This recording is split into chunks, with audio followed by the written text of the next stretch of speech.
Planet Dolan. Are we running out of new music? We answer this and 9 other life mysteries. Hello there. My name is Shima, and I'll be reading out the questions and answers. I'm Danger Dolan, and I'm here to blow your mind with truth. Spatial Rend asks, how does tuning a guitar work? Cheese. Use the strings to grate cheese, which will fall into the center hole, thereby subtly altering the feng shui, which leads to acoustic perfection. Trust me, man. I've been in tons of bands. When a string on a guitar is plucked, it wiggles back and forth, compressing the air around it into sound waves.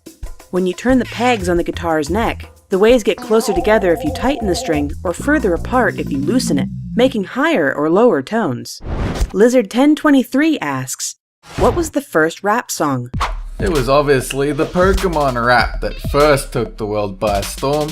It was quickly followed up with songs about big boaties, something about being on a boat, and everyone just calls each other racial slurs to sick beats. The first single to feature rapping was King Tim III Personality Jock, a disco song by the Fatback Band in 1979.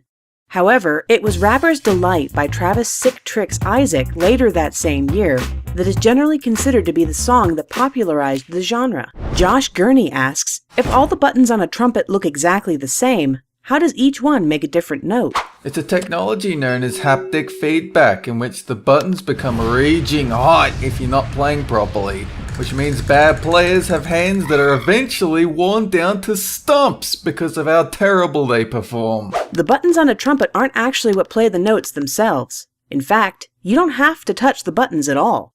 All the different note changes depend on how fast or slow you buzz your lips when you play. Sora Rox's 528 asks, what was the first recorded song? It's actually a song we've all heard 1,000,000 times. In fact, one we carried in our pockets for years and years without even realizing. The Nokia 3310 ringtone is what all contemporary music is based on. Art itself sprang the day we heard these luscious tunes. The first ever song to be discovered was found in Syria in the early 1950s. The tablets the score is written on have been dated to around 3,400 years ago and have been dubbed Hurricane Hymn No. 6. Elliot Excel asks, where did rave music originate from?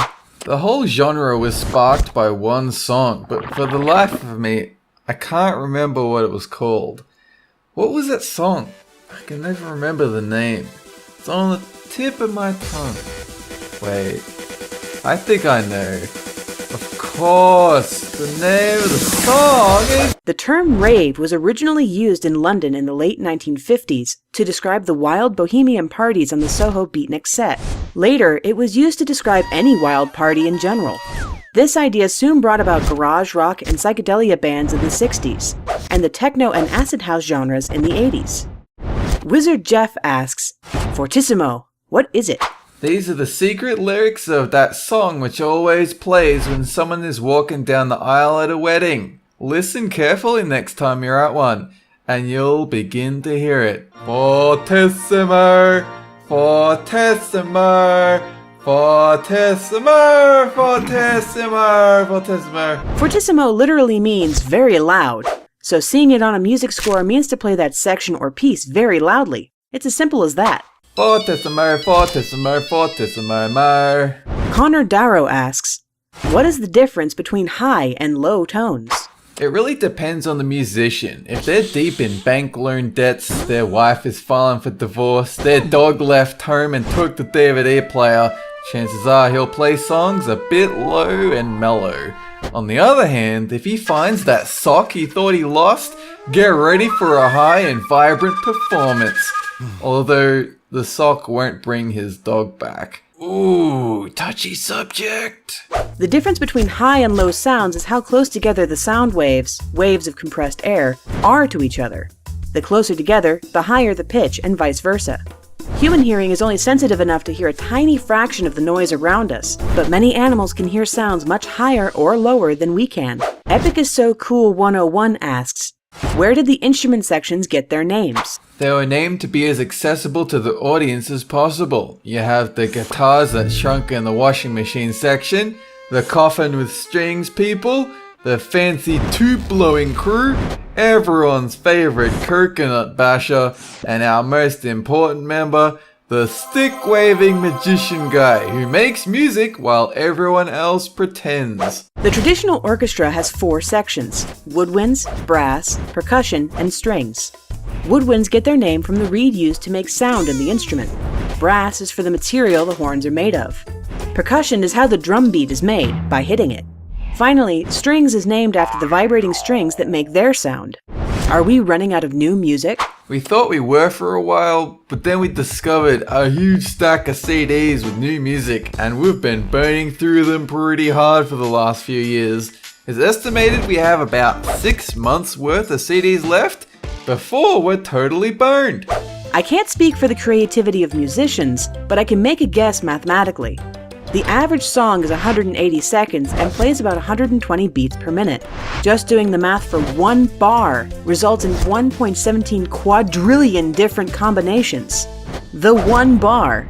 I think we may be safe from running out of music for a while.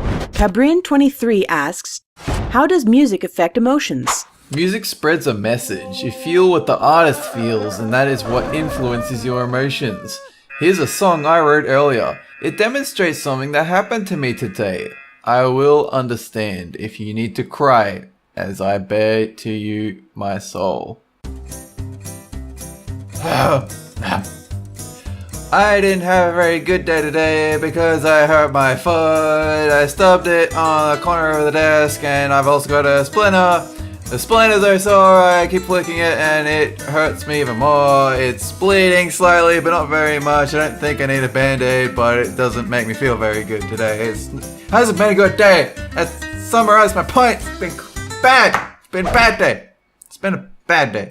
Researchers have found that music affects our emotions in many different ways, but the base of it seems to be the rhythm and the tone. Our heartbeat naturally slows down or speeds up to sync with the rhythm, causing us to feel sad, excited, or even joyful. A major tone sounds and makes us feel happy, while a minor tone can make us feel sad. And some music drives us insane. Fortissimo, Fortissimo, Fortissimo, Fortissimo, Fortissimo. Anyway, that's it. Thanks for watching. Have a good one.